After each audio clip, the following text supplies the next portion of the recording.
오늘은 요한복음에서 가장 유명한 말씀이 나오는 날입니다. 요한복음 3장 16절. 성경 전체를 통틀어 가장 많이 암송되고 가장 많이 사랑받는 그 말씀입니다. 하나님이 세상을 이처럼 사랑하사 독생자를 주셨으니. 그런데 이 말씀이 나오기까지 밤중에 예수님을 찾아온 한 사람이 있었습니다. 니고데모. 오늘은 그 사람의 이야기에서 시작합니다. 요한복음 3장 1절부터 17절 말씀입니다. 그런데 바리새인 중에 니고데모라 하는 사람이 있으니 유대인의 지도자라. 그가 밤에 예수께 와서 이르되 랍비여, 우리가 당신은 하나님께로부터 오신 선생인 줄 아나이다. 하나님이 함께 하시지 아니하시면 당신이 행하시는 이 표적을 아무도 할 수 없음이니이다. 예수께서 대답하여 이르시되, 진실로 진실로 내게 이르노니 사람이 거듭나지 아니하면 하나님의 나라를 볼 수 없느니라. 니고데모가 이르되 사람이 늙으면 어떻게 날 수 있사옵나이까? 두 번째 모태에 들어갔다가 날 수 있사옵나이까?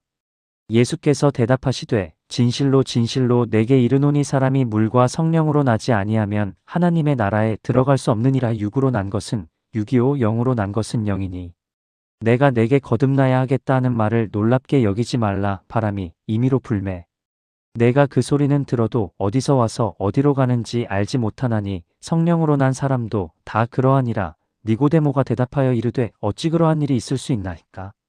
예수께서 그에게 대답하여 이르시되, 너는 이스라엘의 선생으로서 이러한 것들을 알지 못하느냐? 진실로 진실로 내게 이르노니 우리는 아는 것을 말하고 본 것을 증언하노라. 그러나 너희가 우리의 증언을 받지 아니하는도다. 내가 땅의 일을 말하여도 너희가 믿지 아니하거든. 하물며 하늘의 일을 말하면 어떻게 믿겠느냐? 하늘에서 내려온 자 곧 인자 외에는 하늘에 올라간 자가 없느니라. 모세가 광야에서 뱀을 든 것 같이 인자도 들려야 하리니 이는 그를 믿는 자마다 영생을 얻게 하려 하심이니라. 하나님이 세상을 이처럼 사랑하사 독생자를 주셨으니 이는 그를 믿는 자마다 멸망하지 않고 영생을 얻게 하려 하심이라. 하나님이 그 아들을 세상에 보내신 것은 세상을 심판하려 하심이 아니요 그로 말미암아 세상이 구원을 받게 하려 하심이라. 니고데모는 밤에 왔습니다. 바리새인이었고 유대인의 지도자였습니다. 율법을 누구보다 잘 아는 사람이었고 사람들에게 존경받는 사람이었습니다. 그런데 그가 밤에 왔습니다. 낮에 오지 않고 밤에. 왜였을까요? 아마도 두려웠을 것입니다. 동료들의 눈이 두려웠고 체면이 두려웠고 예수님을 찾아갔다는 것이 알려지는 것이 두려웠을 것입니다. 그러나 그는 왔습니다. 두려움을 안고서도 왔습니다. 무언가가 그를 움직였습니다. 예수님이 행하시는 표적을 보았고 이분이 하나님께로부터 오신 분임을 알았습니다. 그 알미 그의 발을 움직였습니다. 밤중에 아무도 모르게 그는 예수님 앞에 앉았습니다. 예수님이 말씀하십니다. 사람이 거듭나지 아니하면 하나님의 나라를 볼 수 없느니라. 니고데모가 당황합니다. 사람이 늙으면 어떻게 날 수 있사옵나이까? 그는 육신의 눈으로 들었습니다. 다시 태어난다는 것을 몸으로 이해하려 했습니다. 그러나 예수님이 말씀하신 거듭남은 육신의 일이 아닙니다. 영의 일입니다. 여기서 우리도 잠깐 멈추게 됩니다. 오래 믿어온 분들 가운데 니고데모와 비슷한 자리에 계신 분이 있을 수 있습니다. 성경을 많이 알고 교회를 오래 다니고 신앙생활을 꾸준히 해왔습니다. 그런데 어딘가 채워지지 않는 것이 있습니다. 아는 것과 사는 것 사이에 거리가 있습니다. 예수님은 그 자리에서 말씀하십니다. 거듭남은 지식의 문제가 아닙니다.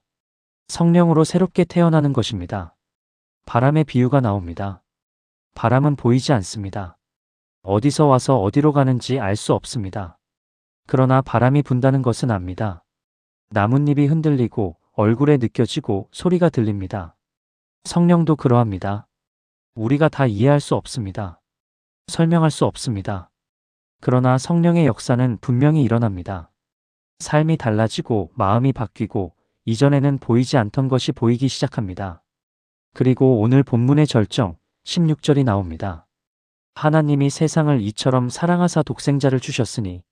이 말씀을 오래 알고 계셨을 것입니다. 어릴 때부터 외웠을 수도 있습니다. 그런데 오늘 이 말씀 앞에 다시 한번 멈추고 싶습니다. 하나님이 사랑하신 것은 착한 사람이 아닙니다. 의로운 사람이 아닙니다. 세상입니다. 죄가 있고 어둠이 있고 하나님을 외면하는 이 세상을 사랑하셨습니다. 그 세상 안에 내가 있습니다. 그리고 독생자를 주셨습니다. 하나뿐인 아들을. 아끼는 것을 드린 것이 아닙니다. 가장 소중한 것을 내어주셨습니다. 그 이유는 하나입니다. 믿는 자마다 멸망하지 않고 영생을 얻게 하려 하심이라. 17절도 놓치면 안 됩니다. 하나님이 아들을 세상에 보내신 것은 심판하려 하심이 아니라고 합니다. 구원받게 하려 하심이라고. 하나님은 우리를 정죄하러 오신 것이 아닙니다. 살리러 오셨습니다. 오늘 이 말씀이 오래된 진리이지만 오늘 처음 듣는 것처럼 마음에 새겨지기를 바랍니다.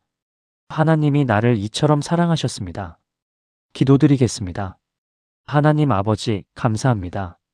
오늘 요한복음 3장 앞에 앉았습니다. 오래 알던 말씀인데 오늘 또 새롭게 마음에 닿습니다. 하나님이 세상을 이처럼 사랑하사 독생자를 주셨다는 이 말씀 수십 번을 들었어도 오늘 이 자리에서 다시 듣습니다. 감사합니다, 주님. 이 말씀이 식지 않게 하옵소서. 오래 믿었다고 해서 당연하게 여기지 않게 하옵소서. 날마다 처음 듣는 것처럼 날마다 새롭게 감동되는 은혜를 주옵소서. 주님, 니고데모가 밤에 왔듯이 오늘 이 자리에도 두려움을 안고 온 분들이 있습니다. 믿음이 있는 것 같기도 하고 없는 것 같기도 한 채로 확신 없이 오래 살아온 분들이 있습니다. 성경을 알고 교회를 다니는데 어딘가 가슴이 채워지지 않는다고 느끼는 분들이 있습니다. 그 모든 분들에게 오늘 예수님의 말씀이 닿게 하옵소서. 거듭남은 지식의 문제가 아닙니다. 오래 믿은 연수의 문제가 아닙니다. 성령으로 새롭게 되는 것입니다. 오늘 이 자리에서 그 새로움을 허락하여 주옵소서. 하나님이 나를 사랑하신다는 것을 머리로는 알지만 가슴으로 느끼지 못하는 날이 있습니다.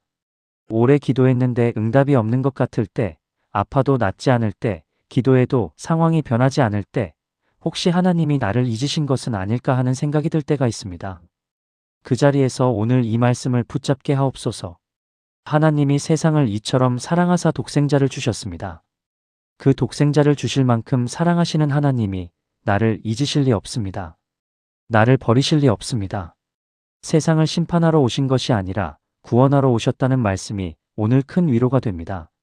주님은 나의 잘못을 들추러 오신 것이 아닙니다. 나를 살리러 오셨습니다. 그 사랑 앞에 오늘 다시 무릎 꿇습니다.